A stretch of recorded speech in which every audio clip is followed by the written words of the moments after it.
and welcome to the LXD Guild monthly webinar series. And this is Sandeep Kumar, founder of LXD Guild, a community of learning and development professionals like you.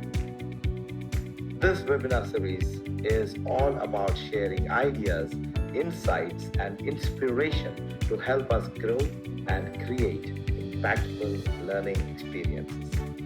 So I'm so glad you could join us today for the session on learning versus enablement. Today's learning culture shock. Let's dive in and make this session a great one. Let me introduce our guest speaker for the day, Aparna Suryavanshi. So I'd like to welcome her. Hi Aparna, welcome. Hi Sandeep, thank you so much. Welcome. So really looking, the season is already lit up. Yeah. Yes. Christmas sounds better.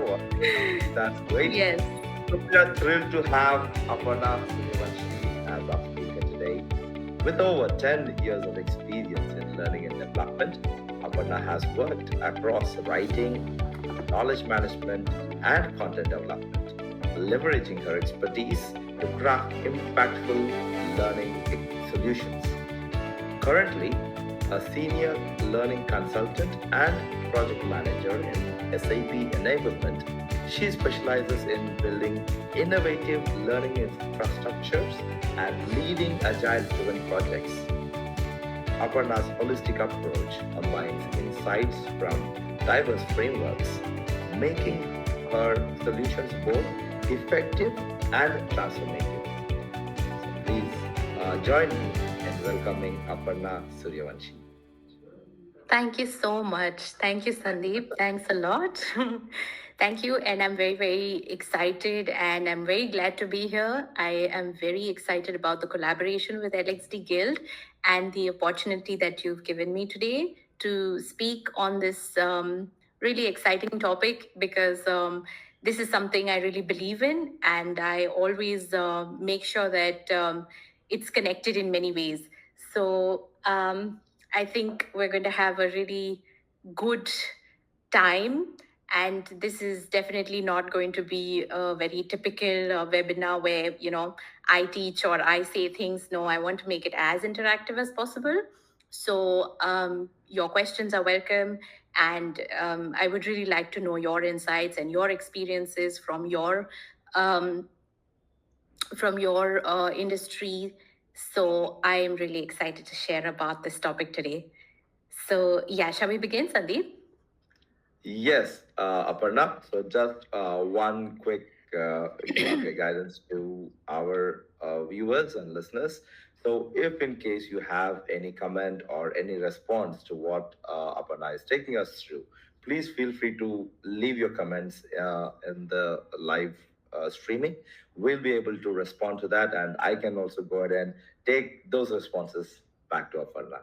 Thank you. Over to you, Aparna. Okay, that's great. Okay, so our today's topic is learning versus enablement. Today's learning culture shock. And I want to dive into the second part of this title before I go to learning versus enablement and we understand what exactly or how we navigate through this.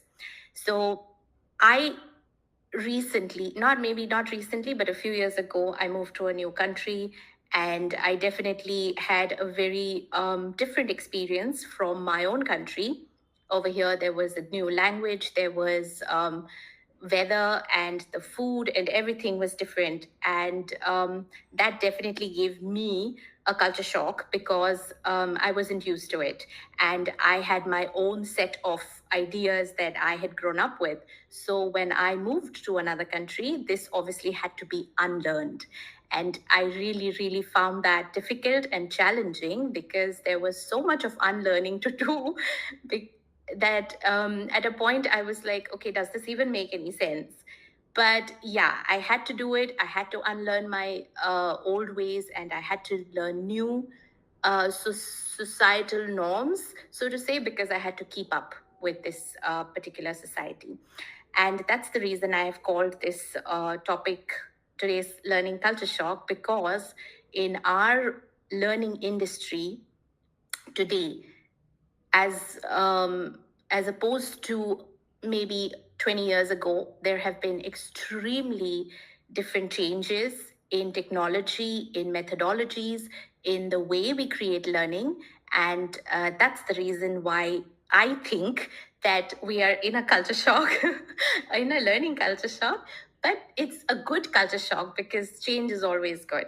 And we obviously navigate it through the same way we have been navigating through from the past years. So I'm going to take you to the next slide, which is basically called evolution of learning.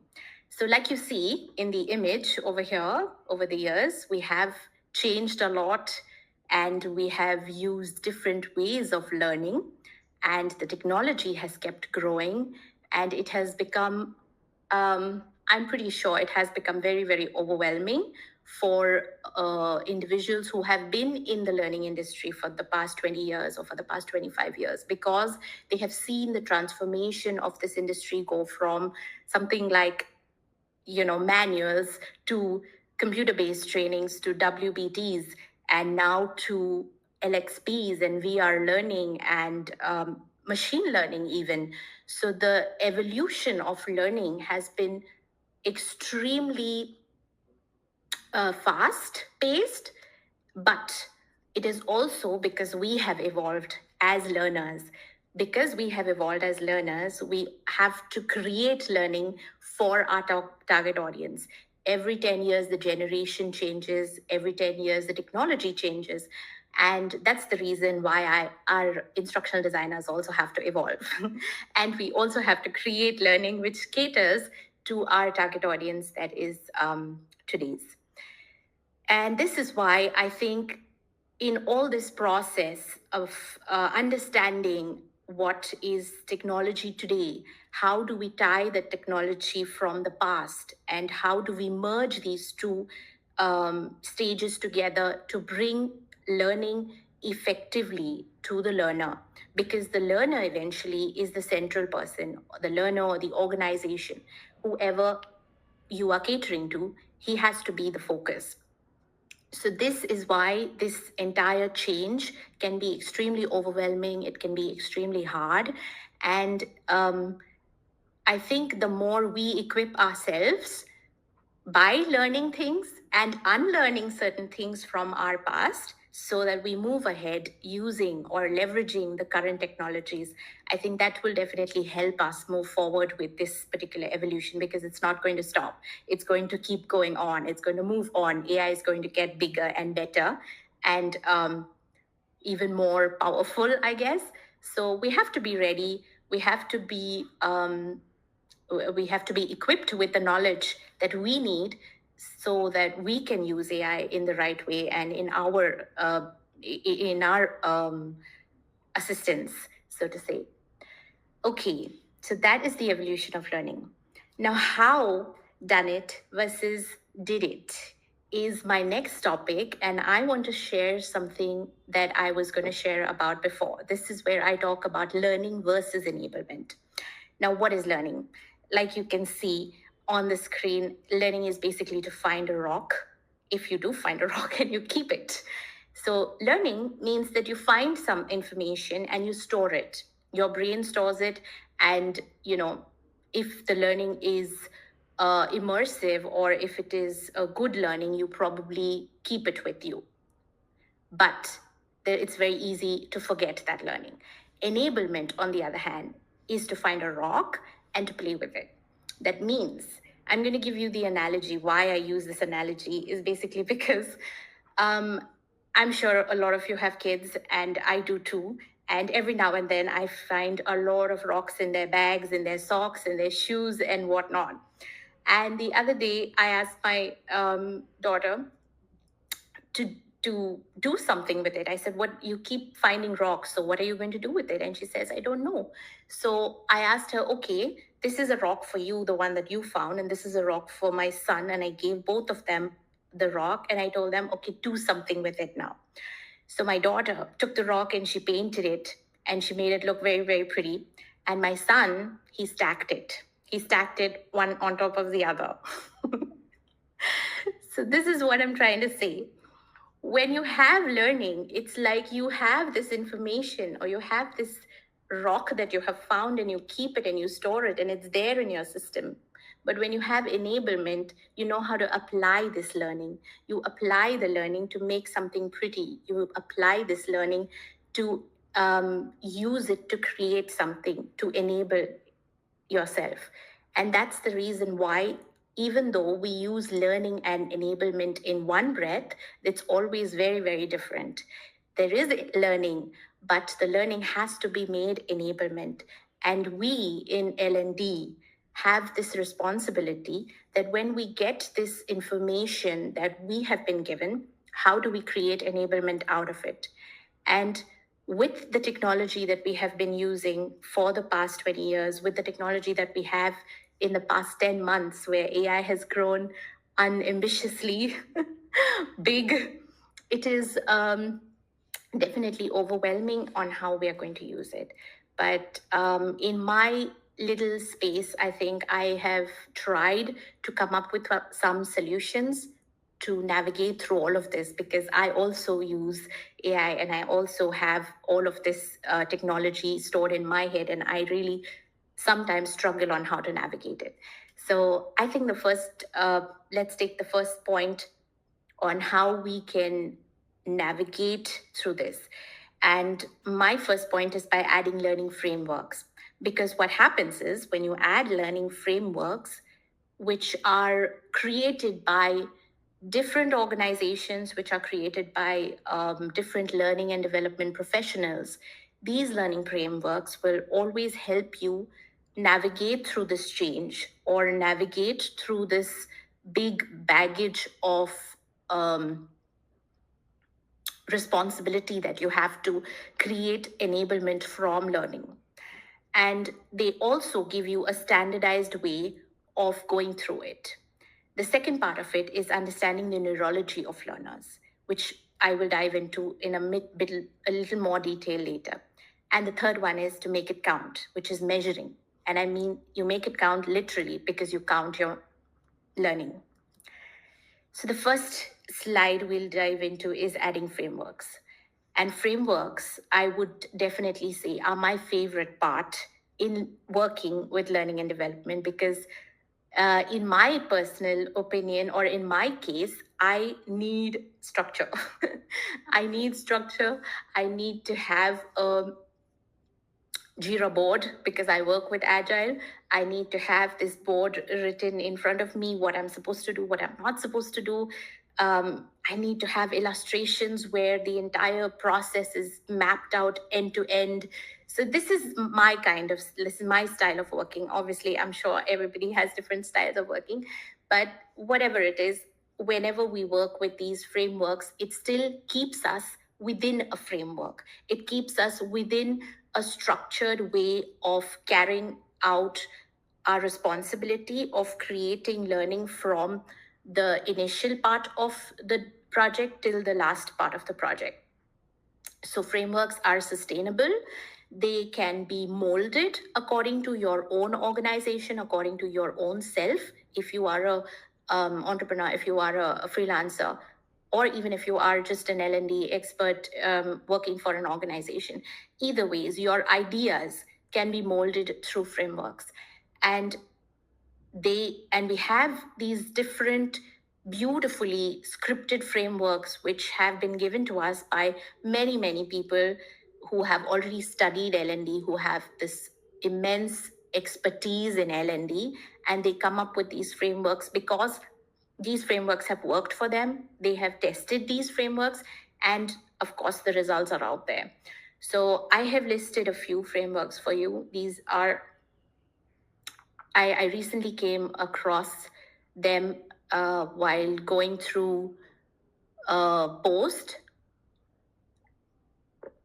and it was really eye-opening because they're very contemporary, they're very new, and we definitely don't hear about them in the normal frameworks that we do, because usually when you think about instructional design, when you think about learning and development, it's only Addy, it's only Sam, it's for measurements, it's only Kirkpatrick's, things like that. These are great. These are really, really great ones. And the foundation of learning is definitely coming from them. But I think like we are evolving. We are evolving with the technology. We are evolving with our target audience. We are catering to an audience which is younger, which is more restless, which has no time for learning. They need micro learning. They need learning on the mobile phones. So with this, we definitely have to evolve our frameworks also. And by evolving the framework does not mean that, okay, I take one framework and I stick to that. No, you can mix and match. You can blend that framework. You can come back with whatever you think is working for yourself. So in this particular list, you will find this very different kind of LND framework, which you can Google, because I will definitely share this entire deck with you after the presentation. But just to keep everyone, just to give you slight descriptions about these, you find all of their descriptions over here in my deck. So mind mapping is basically just brainstorming, and I'm sure most of you must have used these frameworks, of course, because they are very commonly found. There are organizations who probably even use this because many organizations work in agile methodologies now, and prototyping and maturity models are all some of the frameworks that come in this methodology as well. So mind mapping is one. Then my favorite is the scamper technique, because this has a lot of opportunity to move and to blend. And in my personal workspace, we work with blended learning for SAP. And this is a very, very different way of doing it. Like I said, I use different kinds of techniques to create SAP enablement. It is not always one technology, and everybody knows that SAP enablement means, okay, you have to use one particular set of SAP tools which you have to follow. No, you cannot do that. You have to understand the capability of your learners, whether they are basic users, whether they are intermediate, how advanced are they, and then you come up with a technology. So in my case, I definitely go with very, very unconventional ways of teaching, even if it is SAP. Sometimes they work, sometimes they don't. But that's the whole point. You have to do a lot of trial and error, a lot of iterative work, because when you make iterations, you basically understand if this is a good model for you, if this is um, functional for this particular product, process, technology, etc. So yeah, so then we have something called rapid prototyping, which is again an iterative approach. We have maturity models. Maturity models are also very, very important. And I always share about maturity models on my LinkedIn posts, because I think this is very unique and new. Even though they have been there, we have not really acknowledged their existence, because, and I think we should now, because of the idea that our technology is growing so fast. So where exactly is the learning and development program? At what stage is it? At what stage of maturity is it? Do we need to add anything more into this particular stage to move ahead in the next stage? So you're basically taking your learning framework, your LND infrastructure, and you're checking its maturity by slowly evaluating, have you been moving in the right direction? So a when you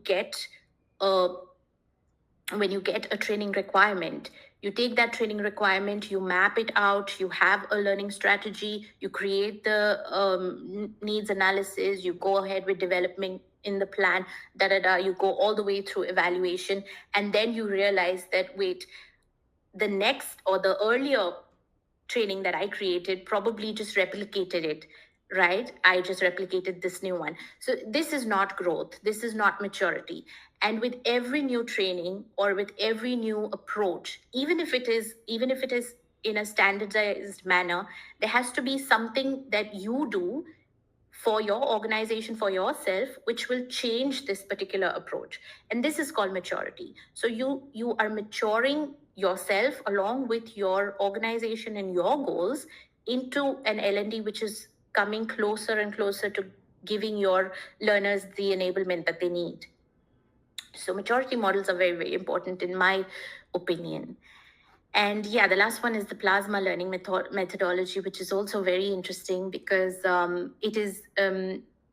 it was actually designed by an organization that I just came across through, and I've given the resources in the deck, the last slide. But this is how an organization, when they want learning in their organization, this is how they think. They should have a personalized approach to the learning program. They should have it as it is learner centric. It should be adaptive, it should be scalable, and it should be measurable. And the most important, it should be actionable. That means the strategies that you use should not always just be in the ADDIE model. It should go one step further, and it should also add in the measurement, which is so important, in a way that it should see the um, result in the people. So the learners should know what to do exactly. They should be um, doing the actions that they have been taught to do. And this strategy has to be written in the learning program at that early stage. So when you are giving your learning strategy, or when you're building your learning program, all this has to be taken in accountable. And then you have to make sure that you're actually moving forward. This is not easy. It is not. I find it super difficult Yes. to do this. Absolutely, because it's all good on paper, and I completely agree that it's best said than done. I also go through Yes. it. But when you have this in front of you as a script, or when you have this in front of you as a learning objective for yourself, you probably take bits and pieces out of it, and slowly and gradually you try and put those bits and pieces together. So somewhere you're taking in one point and actually doing it, so that the next learning program that you create, there will be a little bit from what you took in the earlier strategy, and you added it to this new one. So it doesn't have to be perfect, it just has to be started. You just have to begin. Yes. Yeah. So So maybe Aparna, yeah, so a sure. really wonderful, yeah, the frameworks which you shared. So we have our viewers here. So I just wanted to see, yeah, anybody who would like to share that if you have already adopted or are you already using, if you're using any of these frameworks, please feel free to drop in the comment section. Or Thank you. any other frameworks. Yeah, I would really Yeah, appreciate yeah. if you have any other frameworks that work with you as well. Yes, we can look into how those can be adopted and yeah, shared as part of our knowledge sharing. Thank you, Aparna. Yeah. So let's move on to the next part. Now, this is a very, very interesting topic, which I also recently came across. It's called Neurology of Learners. And it's been existent, it's there. Everybody thinks about the learners because that's centric. But what I recently discovered was that there is a way of tapping into this neurology, and that is what connects learning and enablement. So, your neurology of learners is basically when you are successful in retaining the knowledge that you have given them by seeing the results. And the results have to be seen in a way where they are actually doing it in their exercises on the job, when your learning program has been successfully implemented, by seeing them actually crossing crossing their t's and putting their dotting their i's. That's exactly how it should be done. So obviously in the beginning you're not going to understand how to do this, but you can try to start or initiate it by creating a strategy that allows you to um, react like a learner. So if you put yourself in that place and you say, okay, what is going to help me retain knowledge, or what helps me out of Yes. it, you start with that.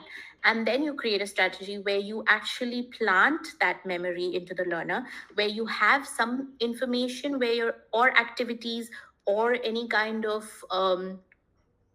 practice activities where you want them to know. So you put that exercise in your training and you start with that. Then you make Yes. the learning even more immersive. You make it immersive in a Yes. way that it's not always just engaging. So 15 years ago, when we were doing WBTs and when we were doing trainer videos, we always concentrated on click to reveals, or having the learner click on something and engaging him. Yes, engaging is good, but now we have to move on to enabling, because now we have to actually have them experience it. That's the reason why we call it learning experience design. We have to make sure that the objectives of that learning are retained in their memory through the learning experience that we create. So it has to be more immersive, it has to be more regulated, and even more and more attractive for them to understand that, okay, fine, it's not just a boring click to reveal, it's not a boring compliance Yes. training, it's something more immersive. Then the next Yes. thing you do to tap into this neurology is that you assess them. You assess them when you create their assessments, when you create their tests, you assess them with practical exercises. You add in more simulations, you add in more simulative trainings. Even if it's not a technical training, even if it's not software, you can have simulations where you are creating games and where you're creating different kinds of approaches, puzzles, and those kind of things. So if you just, and if you don't have the resources of doing something like that, you can just be creative and innovative. Just add a what would you do question. You just, all you have to do is basically put that learner on a chair and make him believe that he has to do what you have taught him to do. So that is called immersive, and that is called, so that's where you assess that learner. And obviously the next thing that happens is going to be done by him. He knows that he has the knowledge, you have equipped him with, or you have given him that knowledge. All he has to do is test it out. So that is also one very important thing about neurology. And the next one is reflective learning. So reflective learning is also extremely exciting, and now because so many learning programs use Miro boards for them, and different kinds of now LXPs have different kinds of assessments and different kinds of activities on them. You can always use all this technology and all this amazing um, space that you have to add all of it. And adding reflective learning exercises actually helps them think about what they've done earlier. So it's like you're, obviously there's an assessment and then there's another reflective exercise to understand whether, okay, are you sure, have you understood? So you're basically giving them a reflection of the entire training and putting them in a spot where they again have to duplicate it. So that's enabling them even more. Memory games are Yes. also one very effective way of doing this. Yes, yes, So, Aparna. yeah. So, sorry to cut you Hmm? there. So, I Sure. see what you are talking about from uh, just engaging uh, to enabling the learners, right? So, that is Yes. something which really just wanted to discuss a little here. Uh, when you're talking about interactive content, maybe as you were mentioning, the linear learning where you need to click, click, click, and then you're done and you get an assessment and then your course is completed, right? But Yeah. now we are moving, as you mentioned, to more immersive. So I was just at a convention, international convention, 2 year, sorry, yesterday and day before. So there I could see, I was able to witness the large crowds, what they are attracted to. And even yeah, we should not ignore the fact that the social media is also influencing a lot on how Yes. a learner is ready to consume content, right? Or Right. ready to learn something new.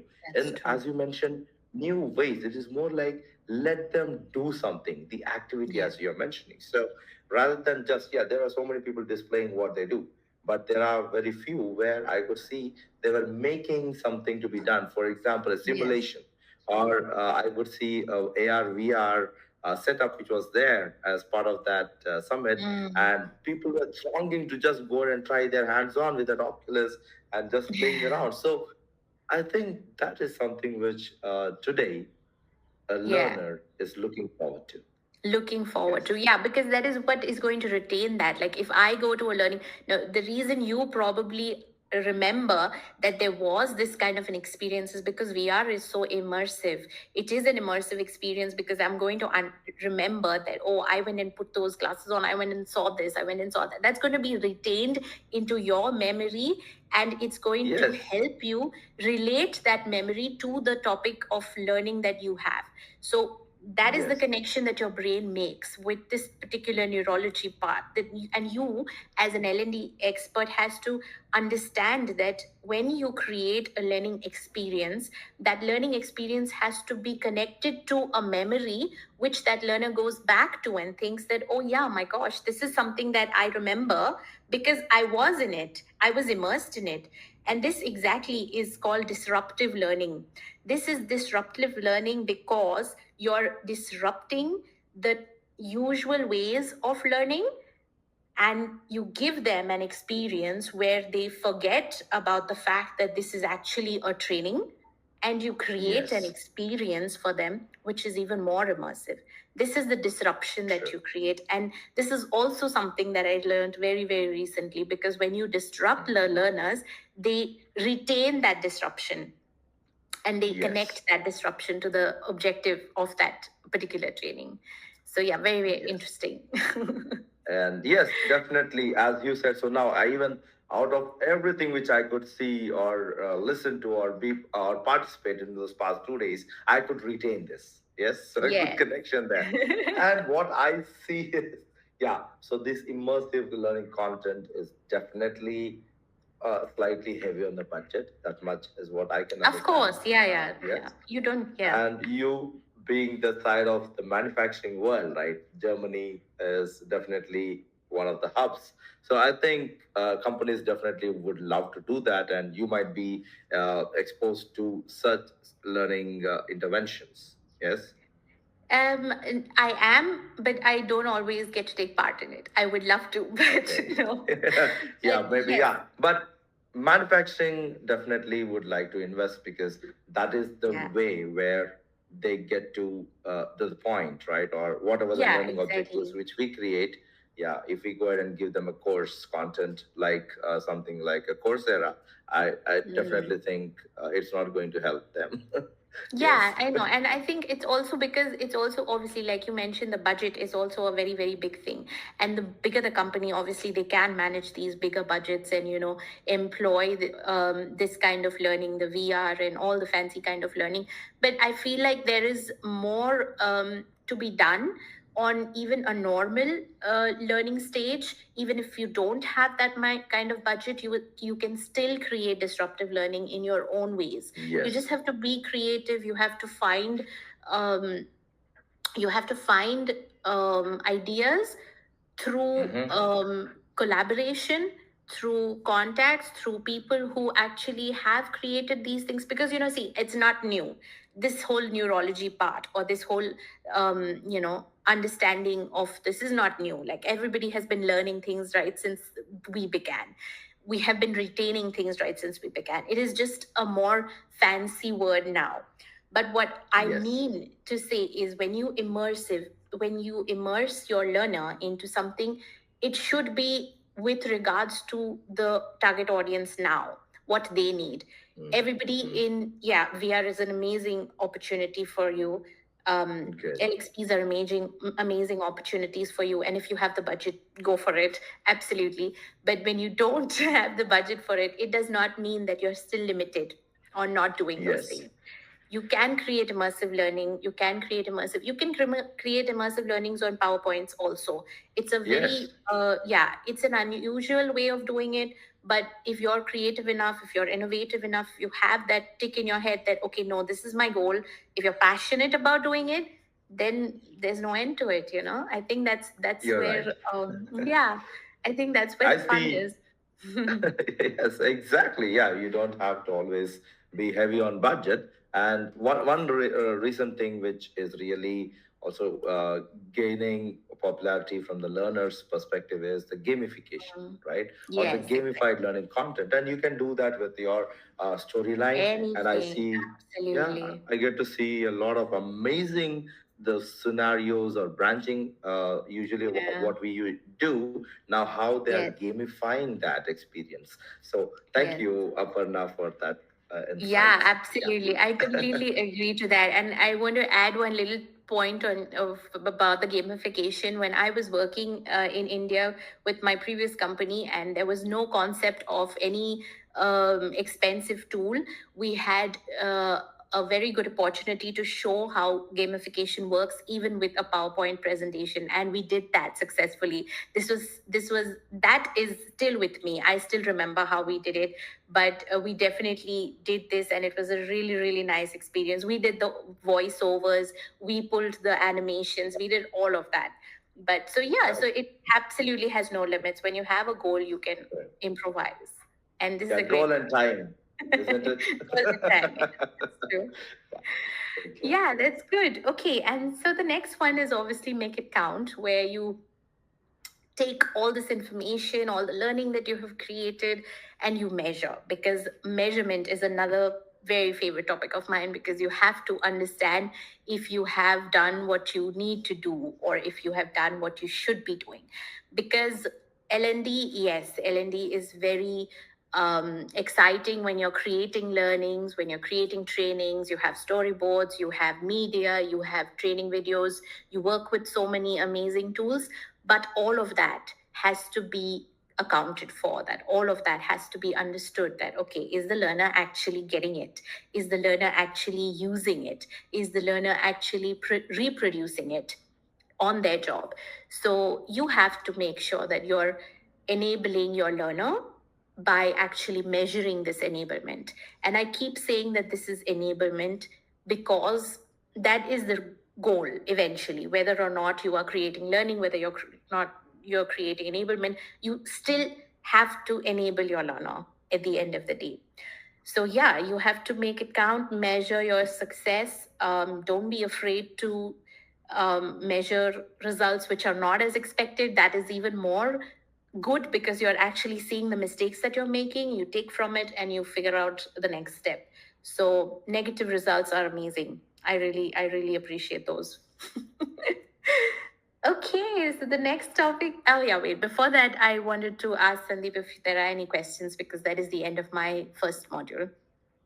Okay, this looks great, and I think, yeah, our viewers are enjoying it, listening to it, and making maybe a lot of notes around it, and making it Okay. count. Thank you. Okay. Good. Okay, so then I'll move on to the AI part of it. Now, everybody is so excited about storyline going articulate, having AI, and LXPs coming up, and there's a lot of AI in L&D, and I myself love using it. I use Gen AI. I use lots of things for it. It makes my life easy because I work with SAP, and I cannot sit down and make descriptions for transaction codes and things like that. So for me, it's very, very helpful that I use Gen AI. But we have to understand that so much of artificial intelligence that we are using, we obviously get a little bit overwhelmed, because like I was talking to Sandeep earlier, there have been instances where people have lost their jobs, and they have been replaced. And this is the reality. But through all of this, how do you navigate with AI in L&D? How do you navigate the budget in of AI in L&D? Right? Like it doesn't always have, it's not always there in your budget. Your buy-ins don't always have this technology, because whether or not your boss approves of it, likes it, whatever, the budget has to be there, right? So this is very, very tricky to talk about. But I think how I work through it, or how I navigate through it, is by looking at many different points from it. And because I work with Agile, I used Agile analogy over here. So let's pull AI for a retro meeting. If for those of you who don't know what retro meetings are, they are retrospective meetings in Agile, where you come together and understand what has gone wrong, what was good, bad, what you are glad about, what you are sad about. They're very entertaining meetings. So yeah, this is what you do in a retro meeting, and this is where we will pull AI in a retro meeting. So first we look at all the things that it helps us with. So it has these strengths, it has these opportunities, right? So when you are new to AI, or if you are already working with AI, the best things to do is, as an organization, as a freelancer, whatever, is to standardize these rules. You standardize them for yourself, you standardize them for your organization, and you say that, okay, fine, these are the functions that I will use AI for. If I want to use AI for evaluation, because that's an easy way to just get the basic analysis of the data done, you use it for that. If you want to generate learning objectives, if you want to generate certain content which is related to, use that, because it's a tool and you have to use it for its assistance. You don't have to get afraid of it and be like, okay, it can't be navigated through. So use the strengths. The next thing is the opportunities. So you educate yourself with it. You understand that you're actually going to have to deal with this technology in future. So might as well leverage it. So you leverage the roles that are created by AI. And now with machine learning, that is very much possible because it is all over the place. And there are many, many roles that are created by this. And you can definitely pick and choose if you want to specialize in one of these. So even if AI is taking jobs, it's definitely creating jobs because you can leverage from that as well. The next two are not good. The next two are always the bad points of the retro, but you can still you can leverage this too. So the weaknesses of AI are basically that it doesn't have your tacit knowledge. You have your 10 years of experience, you have your 5 years of experience, whatever you have gathered in your experience is in your brain. And AI doesn't have access to that. So you have to create the dependency on you. Use AI, but you still have that dependency which is on you, and use it as a tool that is going to help you enhance your knowledge. Because in today's day, we still need the human in the loop in AI. It's not completely gone out of our hands. So we still have that. And that is one of the weaknesses that AI has right now. And next is the risks, obviously. So the risks are many. There are many, many risks, right? AI hallucinates. It gives information which is it's misinformed most of the times. It has legal issues. It has ethical issues. It has intellectual property issues. So there are many, many things that are still to be understood about AI and still to be um, an analyzed about AI. So for that, when you educate yourself with AI and when you understand that, okay, I have all this information that I can use with it, I also understand when it is going wrong. When there are hallucinations, I know that, okay, no, this information is not wrong. And you can do this only because you are the human in the loop. AI doesn't understand it's hallucinating. You are understanding that it is hallucinating because you understand that verification. So this is where you still have that control. You There are ethical issues which are still being navigated through. So there are many, many things which we haven't lost control with. And I think these 4 points, or this way of navigating through it, will definitely help us in future. It definitely helps me because I categorize. Okay. Any questions there, Sandeep? Because that was my second module. Yeah, yes, that was really a great retrospection. I think, yeah, that is a really Yes. daring thing to bring in AI into the retro. Yes. So interesting. Yeah, looking forward for what is coming, the unconventional ways of evaluation. Yeah, okay. So unconventional ways of evaluation is again another unconventional way of um, finding your metrics, because we've for many, many years we use Kirkpatrick's and other methodologies like that. We built our foundations on this, and they are all great. But now, as I said, because we are moving into a more newer target audience, obviously they have different ways of measurement as well. And there are many companies who don't always want to measure or cannot always measure success based on data, based on, spreadsheets, based on LMS reports. Those things are sometimes not available. So they have to turn to unconventional ways of doing it. And these ways have actually been originated from such creators, where they've had to think out of the box and come up with frameworks for evaluation which work for them. So I've listed a few over here. Again, you can look them up. They are very widely used. The first one is the 4D impact framework, which is basically there are 4Ds which people can use. That is um, discovering what is the impact that the training has had. And this you do by creating upstream questions where you actually go to your audience and you ask them. So these are the ways so this is one of the D's. Then the next one is the design, and deployment and debriefing. So there are 4Ds, and these will always give you different ways of understanding your data uh, in a way that you have to analyze it, not by just looking at an Excel sheet. You actually have to go through that data and analyze it. So you are more engaged in the data, you're more understanding it. So in that way, you are pretty much figuring out it on your own. You don't need a BI report saying that, okay, fine, this is how much percentage has, how many learners have understood, how many learners have actually stayed on the course, and da da da. So that's one.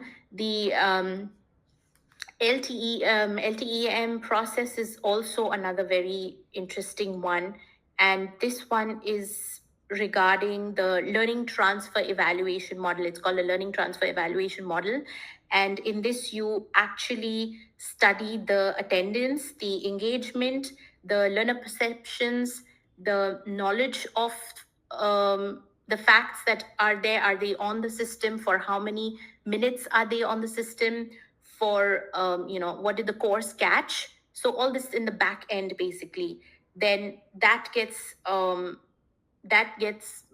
sort of, what do you say, studied into the decisions of the organization. And once you make these decisions about whether or not these metrics are making sense, the course is either retired or enhanced or upscaled or etc. So this is the way that many companies work, if it's not always in the Kirkpatrick's model.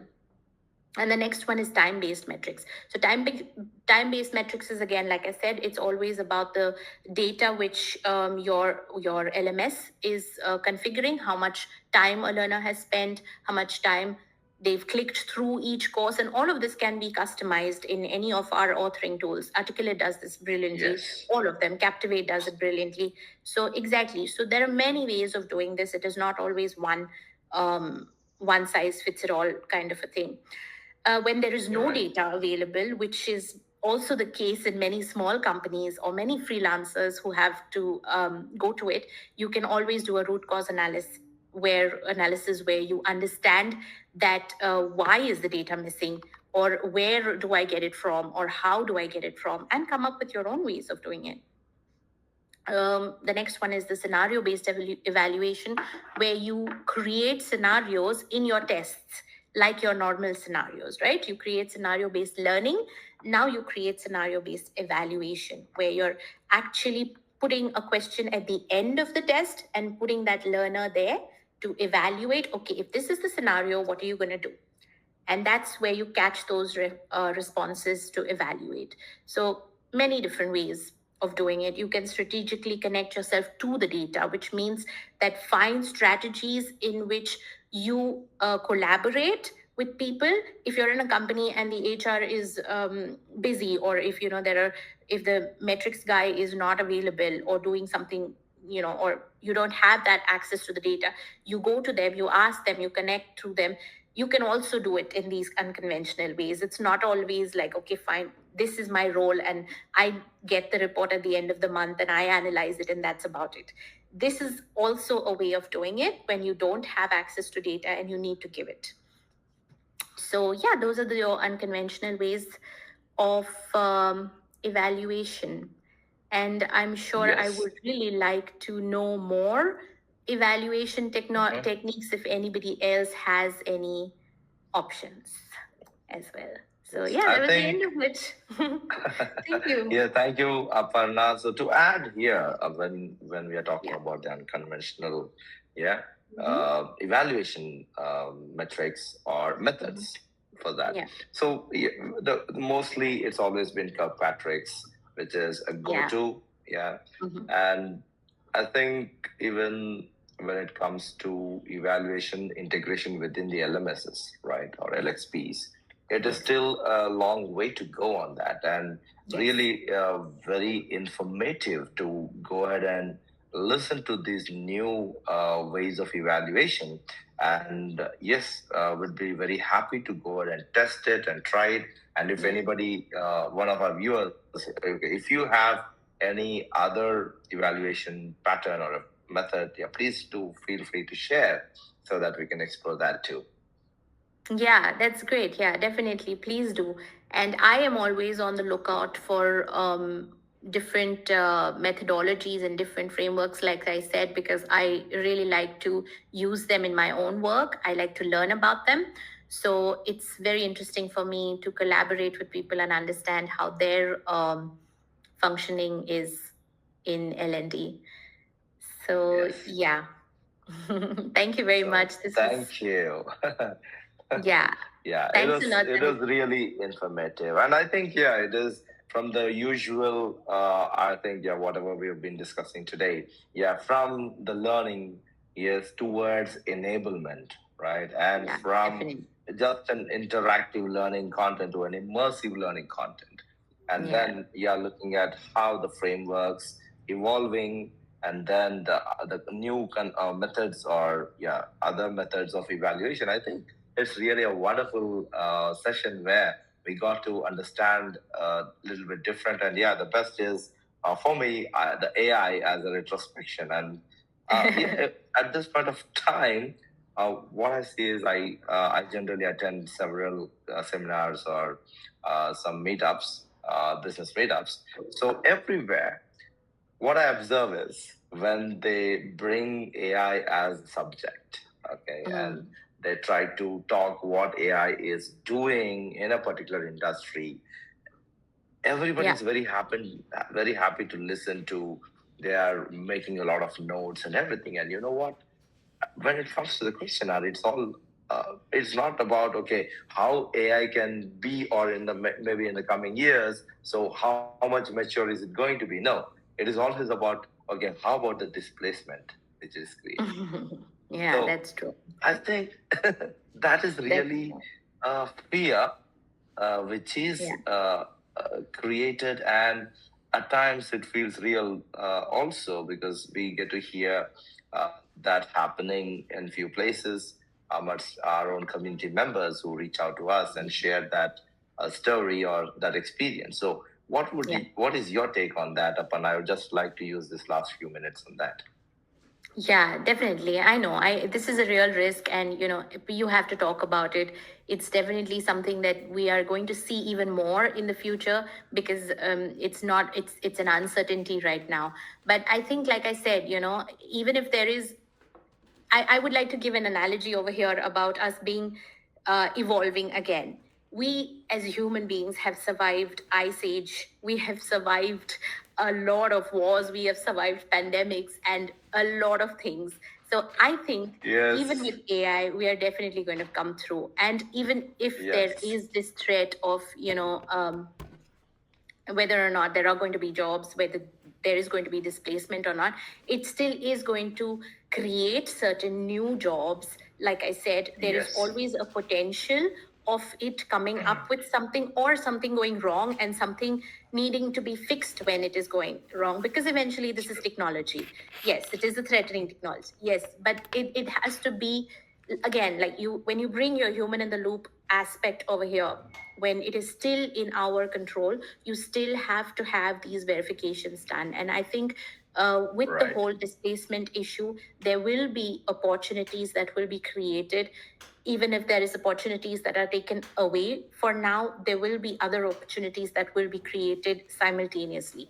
And what we need to do as Sure. L&Ds, or because we're talking about AI and L&D, just keep a watch where exactly those opportunities pop up. Because see, Yes. L&D is not a very big or a broad industry. It's very significantly quite small.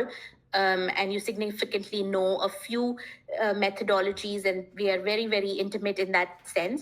So even if AI does come and take up some roles from us, there will always be another solution that AI will create for us to fill in that particular gap. So I think this is my idea, and I Yes. would definitely not worry about this in future. Like I said, we've survived an ice age, we've survived a pandemic. Don't worry. Yes. Yes, we will survive. Yes, that's true. Yes, for sure. And That there's there's a question from Snehal, yes, one of our participants here.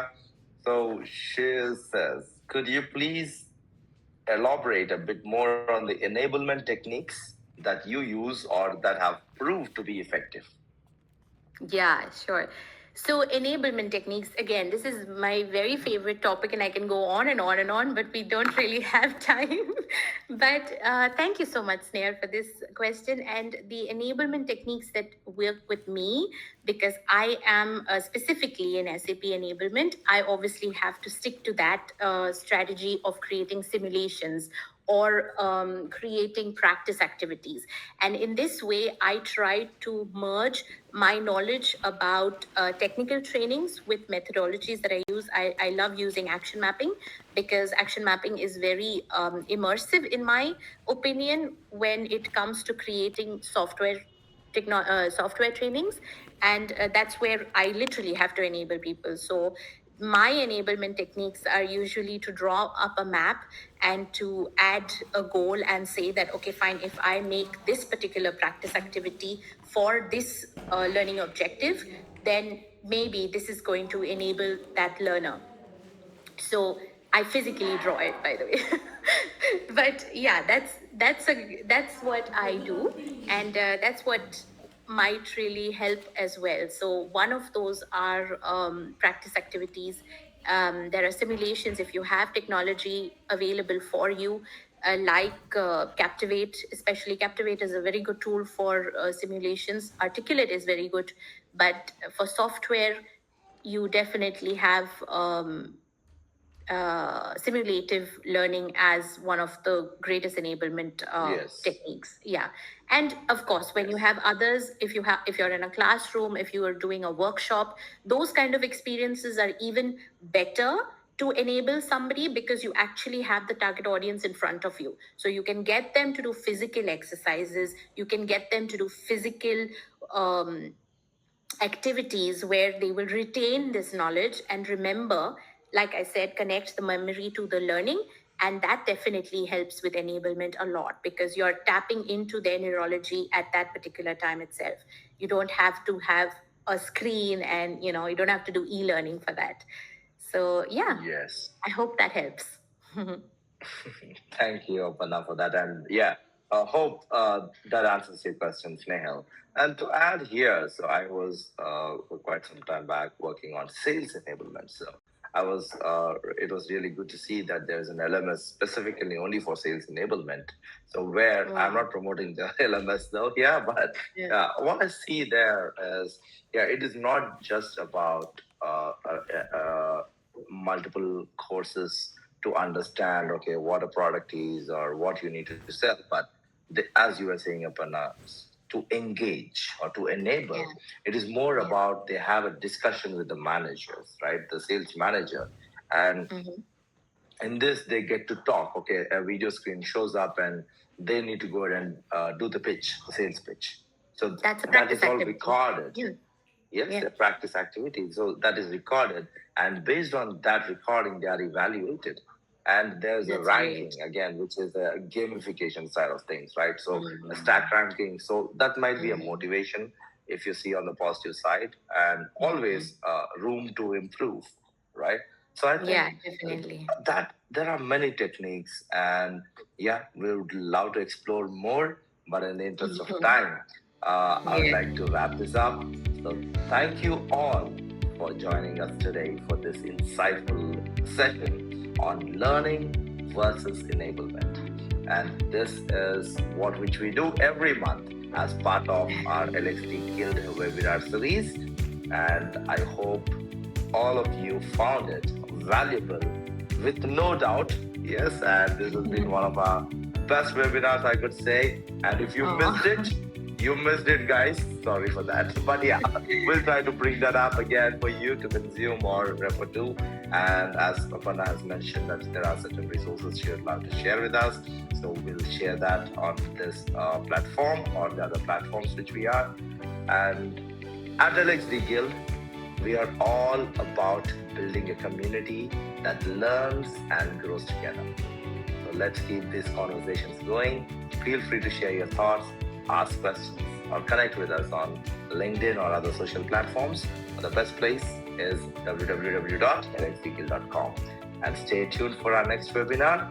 And I would like to thank Aparna for her valuable time and beautiful presentation and wonderful insights. So thank you, Aparna. Thank you so much. Yeah, thank you so much, Sandeep. Thank you for this time, this opportunity that you gave me.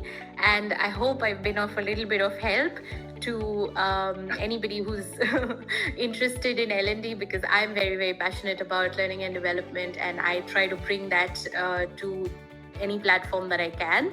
So thank you very much for sharing this platform with me. And I'm very excited for the next webinar, so that we can collaborate.